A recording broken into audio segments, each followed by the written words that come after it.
Welcome in everyone to the Pro Football Plus YouTube channel. This week we are reviewing the skill position players for the Washington Commanders. It's me and Ben this evening. Glad to have you in. Make sure you're subscribed and have notifications set to the channel here. You'll get notifications on when we upload Commanders content, college football content, all types of stuff. Before we dive into everything about the skill positions for Washington, Ben, how are we doing this evening? Man, I'm doing great. The off season for everybody is motoring along. Everybody's turned the page. We're slowly getting people into workouts and stuff, voluntary stuff, and looking forward to next year. And that's what this is all about, man. We're looking at these position groups for next year, 2025, and what do we like, and what maybe could use a little bit more TLC this year. Yeah, it's there's been some recent discussion. It's probably just because it's June at this point, where everyone's bored and they don't have much else to talk about. Unlike That us, yes, we have a Yeah, lot to unlike talk about. unlike us, that this is the time where fans start to nitpick every little thing about the roster, about the moves, about the contract, every little thing, and we do that to an extent. But I don't. I hope that we're not annoying and obnoxious about it. Um, where it's like, oh well, did we do enough? It's like, well, did we should have done this. We should have done that. We should have spent this money. We should have spent that money. It's like, well, no, number one, it's not your money. Number two, it's like they you want to say trust the process, trust an AP, let AP cook, all this other stuff, and then you're criticizing every little thing. And I'm fine with that. I'm fine with having a conversation because that's what we're about to have, right? And I'm going to be, I don't want to say ultra critical, but I'm going to be objective. I'll be like, hey, I'd like to have seen this happen. I'd like to see that happen, but this is that time of year where the some of the crazies start coming out. Yeah, I totally agree. And real quick before we dive into this, it's that's one reason as good as last year was, and boy, you talk about fantasy and just dream come true type stuff. It does make it tough because in reality, when you look back at the roster, as you and I have done, this is year two of a building process, and it's not complete, and it won't be complete when the season starts. Yeah. So no matter how good last year was, there was still a lot of work to do on the roster, and there will still be more work to do on the roster once next year gets here. You can only do so much. Yeah, and I feel like that's the biggest takeaway because we're going to talk about things that I wish, and me and you both wish that Yes. we would have done. Uh, but that's the important point that you just mentioned is that although we had a lot of cap space, we also had a lot of holes to fill, and you can't Mm-hmm. just spend willy-nilly, like the Patriots did. Somehow, the Patriots, they spent all that money and they still have 67 million in cap space. I don't even understand that, but that's why I'm not in an NFL front office. So, but the point being is this wasn't the sexiest of off seasons because one thing that we did focus on a lot, which we will get to this episode. Little did I know that that was the episode we were originally supposed to record tonight was the offensive line, but that was the that was the unit that we really heavily invested in, and everyone doesn't really like that because they can't show highlight reels. They can't do all this fantasy stuff. Offensive line for a lot of people is just boring. Not for us, but it's boring stuff because they can't. It's harder to analyze. It's harder to look at film. You can't put a highlight reel together. And I'm glad that they did that, but it makes the other problems, I guess, with the roster more glaring because it's like, okay, these are the people that touch the football or, keep the other team from touching the football. And it is a harder sell when it's like, hey, we're going to invest in the trenches this offseason, which they did heavily when you look at what they've done. But that stuff's just as important, even more Totally so agree. in some cases. And we're about to get to the running backs right here. And as you're pulling them up, I'll mention I've been banging on the Commanders for years to work on this offensive line. So I'm thrilled to death that they did the work on the offensive line. But let's hit that running backs group. See what they got. Yeah, it's pretty standard stuff here. Nothing really much changed much. Right. As you can see here, we drafted a guy, rookie, Ja'Cory Krosky Merritt, seventh round guy, technically out of Arizona, even though he played only one game for Arizona last year due to eligibility issues. He played in New Mexico prior to that.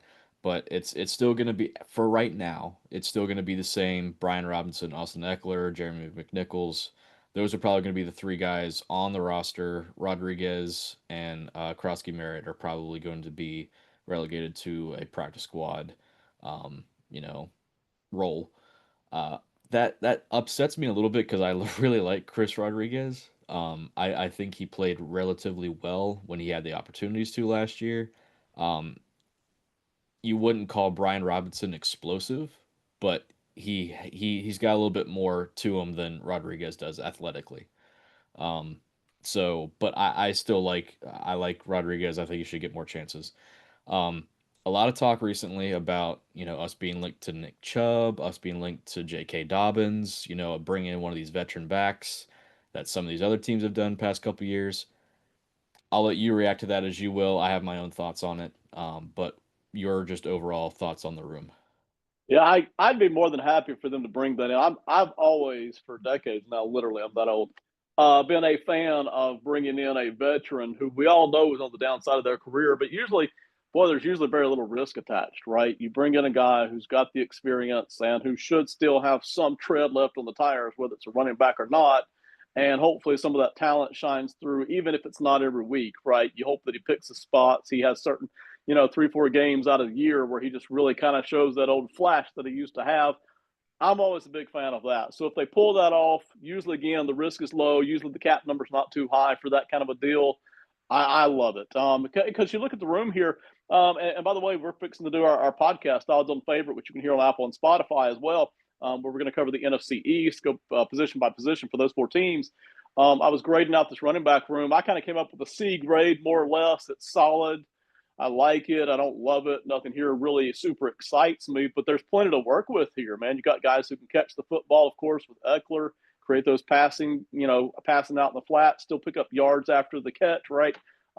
You've got Brian Robinson, who offers you some of that bigger play type potential, even though he's not really probably going to hit the home run balls. But then you have some depth there with Rodriguez, especially, but then also bringing in McNichols. So I like you that you have some depth there, guys that you trust to carry the football and produce something. And then, of course, with Krosky Merritt there between New Mexico and Arizona, the rookie there in the seventh round, maybe he offers something as well, in what was a very deep running back class this year. So I like that you got guys who do all kinds of different things. And the fact that it costs you so little, you've got about $10 million of cap space invested here. So it's not Mhm. like you're stuck on any of these guys for the next couple of years. If you want to move off of them, you can. You can remake this room very quickly next off season, which again they didn't really get to it this year. But next off season, if they want to remake this room a little bit, they can do that. They can hit it in the draft. They can go grab first, second rounder if they want to, whatever they're working with, and hit it, man. So I like this room. I don't love it. I like it. Mhm. Do I kind of sort of wish they had done something this offseason? Yes, but then they wouldn't have done something else. They wouldn't have Yeah. done quite as much offensive line work, or they wouldn't have done something else in the draft that they did. So I'm fine with the way it worked out here. I think it's a good, solid working room here. So one thing I will point out is I can't say this with 100% certainty, but because I didn't look at it before we hit record, I'm pretty sure the only guy under contract next year would be Krosky Merritt. Because Yeah, which maybe that's their plan, right? yeah, Yeah. if Eckler does have another year, it's probably one of those those funny money years, where it's like we, Mm-hmm. we weren't really planning on keeping you for 3 years, or we were going to restructure, something of that nature. Yeah. Um, Brian Robinson, his contract's up. McNichols, I'm pretty sure his contract would be up. Rodriguez, he was only a 1 year deal. So yeah, I mean, it's like you said, you can rebuild this room rather quickly if you really wanted to. Um, I did want to transition to the screen here, which was last year's stats. Brian Robinson, the lead back, counted for less than 31% of rushing yards for the team. Mm-hmm. You know, um, not great. And yes, if he had stayed healthy, he'd probably have over 1,000 yards, which would have been a first for his career. He had 8 touchdowns, career high. Um, I, it's hard to say that the lead back for a top five rushing offense was disappointing. but there's something about But he Brian. was. He's a fine back. He's a fine Right. average running back, and there's been a lot of talk recently, especially like local media, especially with the news of Nick Chubb and J.K. Dobbins potentially being linked to us on, what is this guy's true ceiling? Is he a starting caliber running back? Is he even a good starting running back? And I think he's average. I think he's an okay back. Do I want him leading my running back room? I don't. Um, I think he's fine. He's serviceable. You know what you're getting with him. I think that's the important thing is that you know what you're getting with him. You're gonna get a 6, 8 yard run, then you're gonna get more. You're gonna get for every one of those, you're gonna get two or three, 2 yard runs in a cloud of dust. Um, he's a tough, hard runner. He's got some speed. I believe he ran like a 4.5 with the combine, so he doesn't have blazing speed, but he's got enough that he can get to the second level. Um, 8 touchdowns last year. I mean, that's nothing to. I mean, it's not a ton, but it's not little either. Um, I have never been the biggest Brian Robinson guy. Because to me, just athletically, there's a clear ceiling there. Yeah, totally agree. And if we were just judging lead dog running back, and by the way, listen, Commanders fans, we are the fans. We get it. Daniels is doing so much of the running for this offense, right, Yeah, out of the quarterback spot. But um, if we were just judging the lead dog role, which is Brian Robinson versus other teams in the NFL, Washington's going to come in probably somewhere around 27th, 28th, 29th in the league. All right. yeah, Most teams have a lead back better than this, but it's why I do have a decent feeling about this running back room because there are several guys who can do something, whether it's between the tackles, whether it's catching the football, whether it's running off tackle. And it reminds me a little bit, I don't want to get carried away with this imagery here, but it does remind me a little bit of the old Patriots running back rooms where they didn't usually have one guy who could just run you out of town. More often than not, during those 20 Patriots seasons, they had a room of running backs who could do different things. So at least if you're not going to have that lead back, right, like a Derrick Henry or even a mid-tier back, if you're not going to have that, at least between the quarterback who can do all kinds of running and this running back room, you at least have the ability to do a lot of different things. And just that flexibility, I am excited about that, even though you're right, that top end pop just isn't there. It's not. What else I like too, and this illustrates, I think, some balance on the offense last year. The play calling balance. I mean, everybody's over 4.0 yards per carry. Whenever I see guys dropping before that, lower than that 4.0, they're at 3.739. That always worries me some. Everybody's above that, so that means between their abilities and the play calling setups, these are generally productive carries overall as you look through the season. And that does matter a lot, keeping the chains moving too. yeah. So you kind of answered the question earlier, but I'm going to ask you again. Um, w- do you think they did enough just adding Krosky Merritt in the seventh round? Would you add a veteran back, and would you have a preference between Chubb or Dobbins? If I just isolate the running back room and I don't look at the rest of the roster, then no, they didn't do enough here, right? If I go back and eval the rest of the roster, then I'm like, yeah, they did what they could, all things considered. But yes, I would love to see them add one of those veteran running backs, get that top end pop. It's a 1 year rental, right? It's a Yeah, mercenary, and I don't really care what the cap number is. I mean, if it's 8, 10 mil a year, oh well, it's 1 year, right? yeah, it's So 1 year. as long as it's 1 year, I'm almost okay with anybody they bring in because it does. And again, it's not like the guy has to carry. How many weeks are there where you're even going to ask him to do 20 to 25 carries? That would be very few. What you're asking for is when we give you the ball, you're a bigger threat to do something. Maybe you get 80 Hmm. yards, Maybe we hand you the ball 15 times for 80 yards. We do that 7 or 8 times this year. That alone would be worth what it offers to the offense this one season. So yeah, I'd be a huge fan of that. All right, before we move on, wanted to tell you about the Box Score Network YouTube channel. Uh, wanted to let you know about the appearances that we've made on the channel, and all the great stuff that we've done over there. for that. You've probably might have even seen some of our content over there for the Washington Commanders. Um, so make sure you subscribe over there, turn on notifications, and you'll get all kinds of content. Pretty much all of the podcasts that we do, they end up in some form of fashion on the YouTube channel now. We've kind of revamped things over there. So if you like baseball, if you like basketball, if you like football, soccer, you name it, we got it over there. And the channel's evolving, it's changing. So just bear with us as we get things rolling, the way that we wanted to get rolling. And I, I've I've loved these trivia night videos that we've done. For us it was like a 2 or 3 hour kind of binge of these trivia shows. But we're splitting it up between different episodes and all that, and they're a lot of fun. I had a lot of fun doing them. I hope we do some more soon. But just wanted to shout out Box Score YouTube channel. Make sure you go subscribe over there. Absolutely. And Oh, you I'll already, go. yeah, you already Yep, threw it on. Let's talk about it, yep, man. Two Peas yep. on the Let's go ahead. Pod is one of the podcasts over there. It's on Apple or Spotify. That particular one is not on YouTube. It's on Apple, Spotify. This week, Two Peas on the Pod, Peyton and Parker chat about the tush push, staying alive. The Eagles recruited and Kelsey recruited, and they kept it in the rule book this year.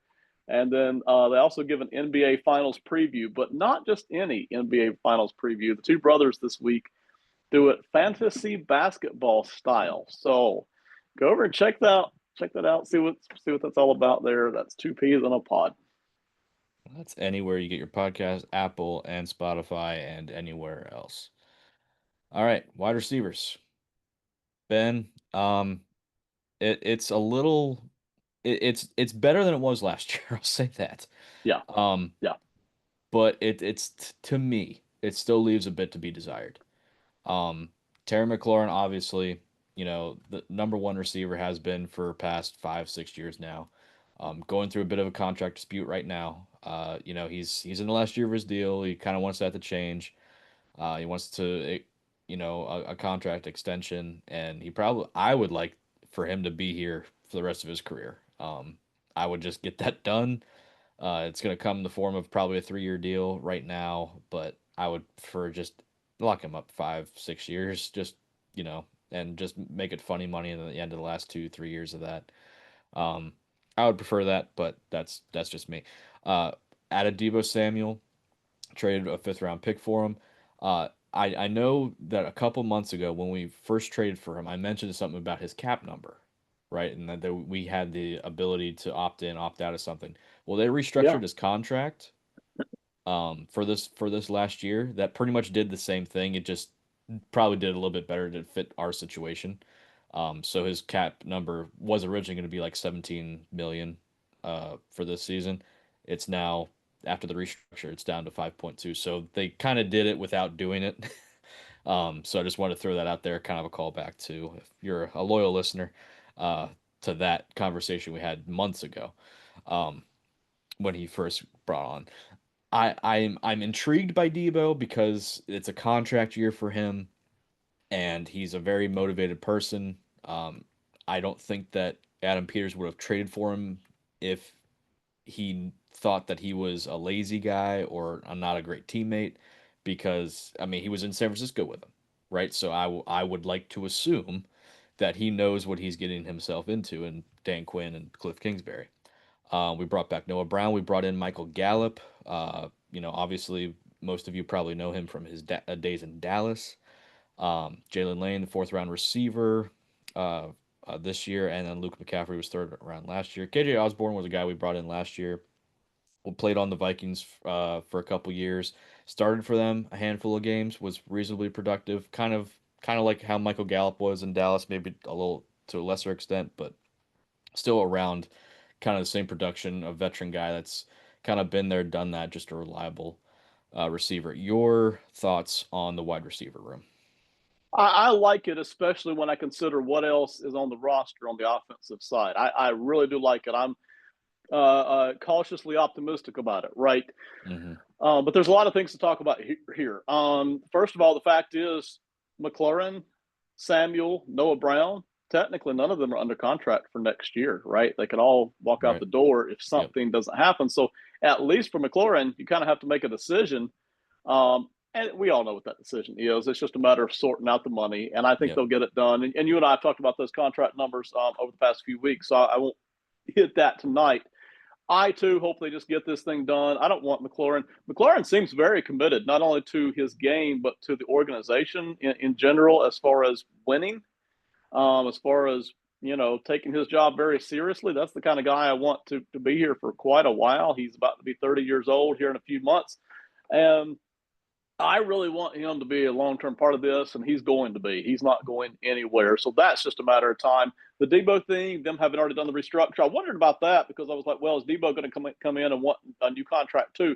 But with him being willing to do the restructure, it feels like he's willing to play out the year and then get his new contract, whether it's with Washington next year or not. And that's Hmm. good for Washington that they don't have two kind of sagas going on in the same wide receiver room at Yeah. least. And then the Noah Brown thing, I don't think that's a really big thing. Whether he's on the roster next year or not necessarily, unless he just has a bang out year. So that's the financial side of it.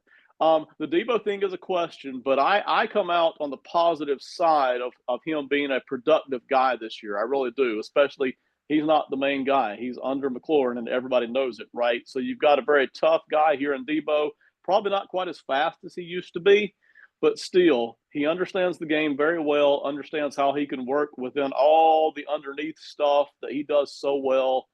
I really expect him to be very productive this year. I don't expect what we saw 3 or 4 years ago. I expect a very productive year out of him, kind of doing the number two underneath McLaurin and literally underneath the offense. I really do. I think it's going to be fantastic. So um, I'm excited about the room, but after that, it does fall off, man. You're like, hey, Hmm. you know, where also, if defenses can slow down McLaurin and Samuel, who else in this offense is going to step up? And you're like, well, is that Noah Brown? Is that one of the tight ends we're going to talk about? Is that, do we have more hero ball, unfortunately, from Daniel? So, yeah, I wish they had been able to do more here, right? Wouldn't Right. have done something somewhere else. Can't do Yeah. everything, Yep. but this is a spot where you wish they could have done something more. So I'll say that I think Noah Brown is your third, fourth receiver. I think you're in a good place. If he's your third or fourth receiver, I think he's a low second receiver, a very low second receiver, a third receiver. Ideally in a good offense, he's your fourth guy. Um, but him being your third option, quote unquote, I mean, he wouldn't be most of the time. He's probably not going to be your slot guy or anything like that. Probably Debo or Right. even Terry's going to go in the slot if he's on the field, or they might just he's going to be the third slash fourth guy. He's not going to be a slot guy. I would imagine that it's going to go to Jalen Lane, McCaffrey, Samuel. Those snaps are going to go to. But he's going to be your outside guy. And Jaden really liked him last year. I'm going to pull up the stats here from last year really quick. He got injured, I want to say like week 9, week 10 last year. He got injured. He was out Mm-hmm. the rest of the season. But prior to that, I mean, 35 catches, 453 yards. I want to say how many games did he play last year that he had that? 11 games. So he got injured in week 11 or 12. That's not bad, for not a premier starter wide or star wide receiver. It's not a terrible stat line. Obviously, the one touchdown he had was the Hail Mary catch, which I decided to put in here because I had to. Um, but just looking up and down this stat line here for receivers last year, if you'll notice, the bottom three guys are no longer on the roster. Olamide Zaccheaus, De'Ami Brown, Jamison Crowder. So between those three guys, we got to replace 84 catches, just under 1,000 yards, and 6 touchdowns. So now you bring in Debo Samuel. He's probably going to take at least 80% of that, if not more so. He's probably going to exceed in some areas, some other areas, other guys like McCaffrey. I would assume, I would hope Jalen Lane would take some of those, and maybe even a guy like Michael Gallup. I don't know. Um, but that's going to get taken up by somebody else. Probably primarily Debo is going to take up a lot of those catches, a lot of those yards.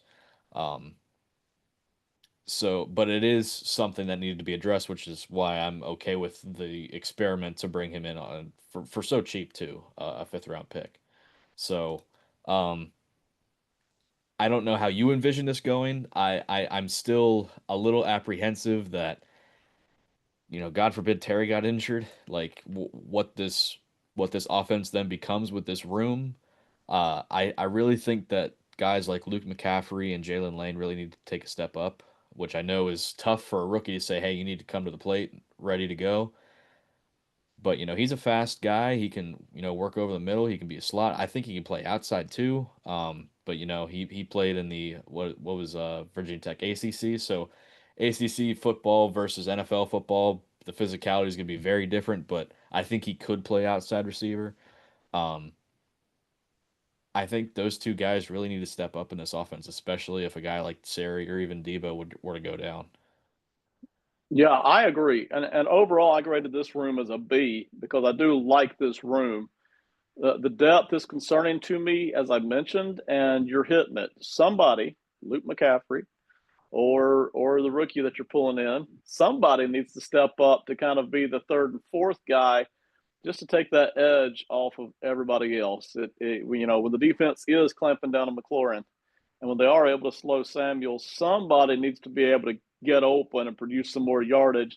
Again, we're not asking for a lot here. If you can put out No, 30 catches and come up with, I don't know, 400 yards, that'll be something yeah, that we can kind of pull on here a little bit. Because again, we're not, barring somebody just exploding, we're not going to keep, throwing you the ball that much anyway with these other guys. One reason I'm still so high on Debo Samuel, and not high, confident in is probably a good word, is I'm not quite as down on him, kind of going downhill as a lot of folks are. He really had, when you go back and look at the stats, right? He had that one huge explosive year, which was by far and away, I think by 30 or 40%, his biggest season. hmm He just blew it up. The 2 seasons before that were kind of, hey, getting your feet wet kind of seasons. He didn't explode in those 2 seasons. The 3 seasons since then have been fairly consistent. He's hovering around 60 catches a year. He's fluctuated between, say, 700 and 850 yard production and receiving. So, in terms of receiving the past 3 years, he's been very consistent. Where you see the drop off at, and where I don't think we'll see Washington use him as much, is in those handoffs where San Francisco like to use him as a running back so much. You hmm really see a pattern of him over the past 4 seasons just not producing as much as a running back. He doesn't seem to have that cut vert style that he used to have anymore. So I don't think Washington, more than likely, barring some kind of a resurgence here from those treaded tires, as it were, I don't think Washington is going to be using him as much on these jet sweeps and these screens as much. I think we'll see him more with these kind of experienced get open kind of routes underneath, in which he's very good at, and I think he'll continue to be productive at. Again, not explosive but productive. So I'd be disappointed if we get anything less than about a 60 catch, 750 yard season from Debo Samuel, which again is a nice, it's a solid number two, right? So yeah, that's what I'm expecting here. I like the room. I don't love it, but I think McLaurin really raises the roof on this room, right? yeah. If I'm gonna throw this out there, if Jalen Lane can become, if his rookie season, like if they sit him down and be like, hey, we need you to do two things. We need you to do some screens, fly sweeps, and we Yes, need you. I mean, he can run. We right. need you to be our deep threat, like to take some pressure off of the guys underneath. Let Terry work underneath. Let Debo work underneath. If you can take the top off the defense, even just twice, Right. like if we get you once, it's like okay, yeah, we let you have the one. If you can do it twice in like a, I want to say 6, 7 game span, like the first couple weeks of the season, I mean, anytime you're on the field, then defenses have to respect you, because they don't want to get beat by you. If you can get that done twice in the first like I said 6, 7 weeks, I mean, defenses have to pay attention to you then when you're on the field. So if he can accomplish that, which is a lot to ask of a rookie, right? I understand that, but I think his sheer presence on the field then could be game changing for the offense. Yeah, and you're not piling on too much conceptually for a rookie, right? It's literally jet sweep across and get the handoff if we give it to you, Hmm. or step back for a screen and Yep. run if we give it to you. If not Yeah. that, just go deep, you know? Yep. And, you know, even if, let's say, defenses figure out that's all he's in the game for, if he burns them deep a couple of times, they're going to have to kind of plant a safety over the top, even though they don't want to do that, right? Or they're Yeah. just going to, if they want to ISO one cornerback, they're going to have to drop him deep to Hmm. respect that deep route, which then opens up the short stuff for you. And again, we're not asking him to have 1,000 yard season if he cranks out 400 yards, right? Um, so either way, if he can take care of all the fast stuff, and maybe that's what they drafted him for, I don't know. But if he can take care of all that, if Debo can't do that, which I don't think Debo can, all that jet sweep screen type stuff, and then the go routes, that can be very useful if indeed he can even do that. And the thing is, deep threats have existed for decades, and Yes. defenses know what they're there for, and sometimes they still can't stop it. You know, Sometimes you just can't get there. sometimes you just can't do it. It's one mistake, right? One Yeah. guy who hesitates for a second too long, and you are toast, man. Yeah. You're done. You're done. All right. Wanted to shout out just one more podcast here while we have your ear. Because CONCACAF, soccer podcast for Box Score Network. Dom and Andy break down three big finals: the CONCACAF Champions Cup, the Club World Cup play-in, and the Liga MX playoff finale. Because CONCACAF, Apple, Spotify, anywhere you listen to your podcasts, go check them out if you're a big football fan. Can you imagine? Because we got the NBA finals going on right now, and that's usually a load for any of us to cover, right? Yeah. Or the Super Bowl. These guys are covering. Maybe if you're in the audience, you were glazed over thinking about the Commander stuff a little bit. Dom and Andy are covering three different finals in one show. Yeah. I don't know how they do it, but go check them out. Absolutely. Finally, the most exciting room on this offense, the tight ends. Yes. The tight ends. Um, Look, it's an underwhelming room to say the least. Zach Ertz, Zach Ertz had a great season. You know, as a over the hill at this point in his career, over the hill tight end that was probably considering retirement last year. Right. Probably considered it this offseason. I think he did, but came back for another season. Uh, John Bates, who is a supposedly a premier blocking tight end, didn't know it. Uh, he signed a pretty healthy contract for a backup tight end who just blocks. And then you got Ben Sinnott, who was a second round pick from last year, who I was really high on going into last year. I was really excited for him because, if you look at his highlights and you compare, he looks like Chris Cooley, like reincarnated. He really does. Yes. Yes. Especially in his early days because Chris Cooley was drafted as like a H-back, fullback type of, guy where he can play on the line, he can play in the backfield. That's what Ben Sinnott was at Kansas State. Then we got Colson Yankoff, which I feel so horrible for him in his early years when he was in middle school. God Almighty, the jokes that came at this guy. Um, no pun intended. Good Lord, we're off the rails here. He made the team last year just for special teams purposes. And then Cole Turner, somehow he's still in the building.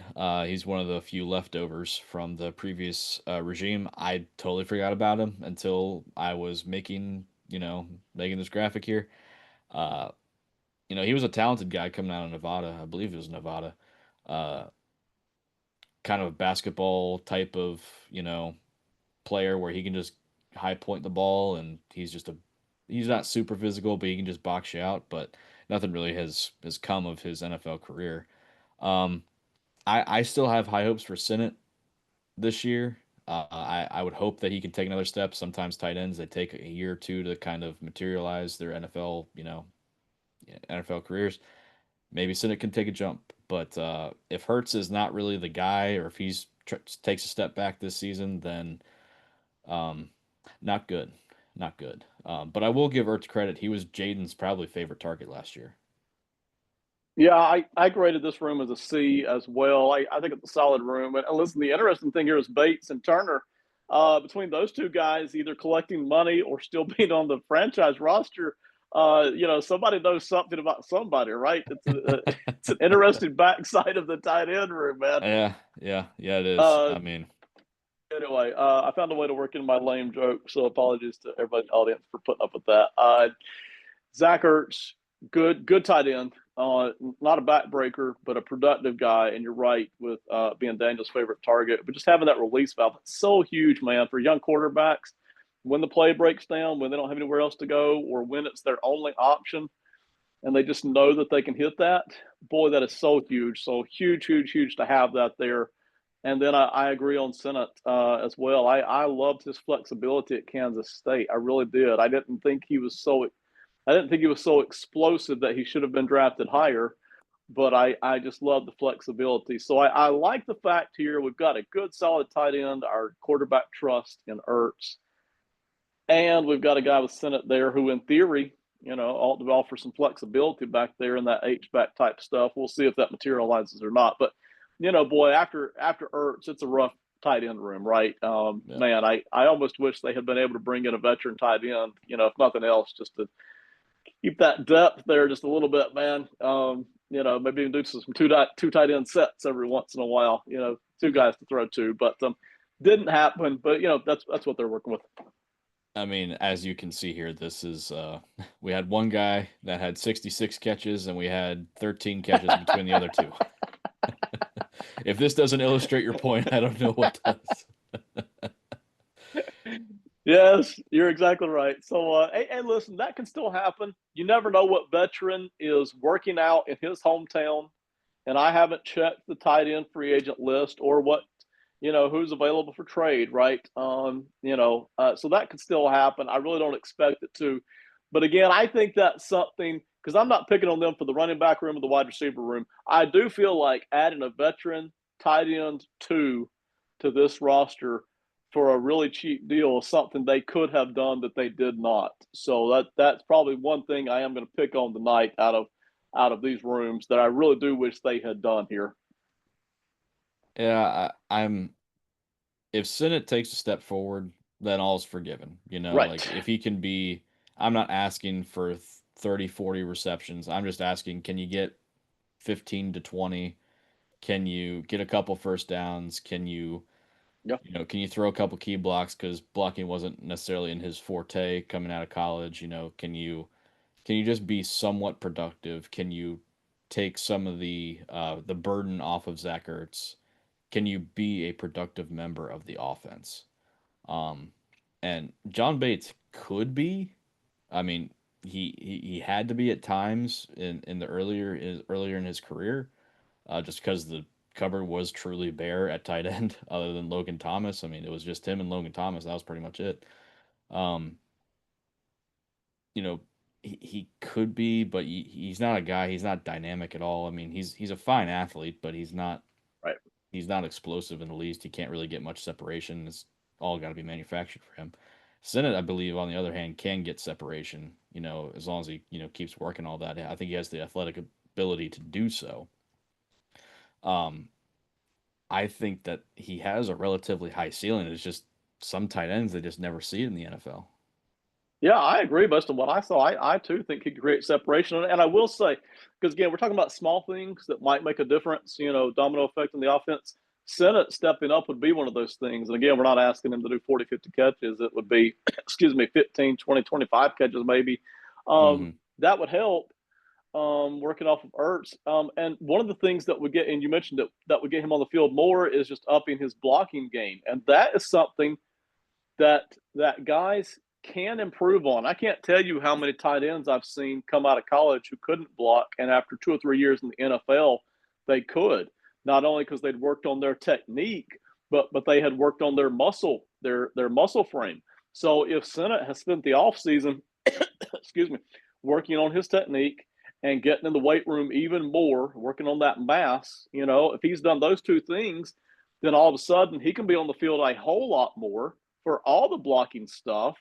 And then that allows the offense to then use him for a lot of underneath passing stuff too when he's creating separation when he may have been in the play for blocking purposes, right?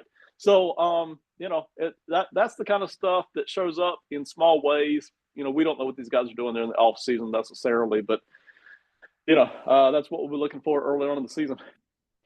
If you talk to position coaches, whether it's running backs coach, receivers coach, tight end coach, anytime there's any sort of run blocking, pass blocking, technique's part of it, but they'll always say that the number one thing is willingness to block.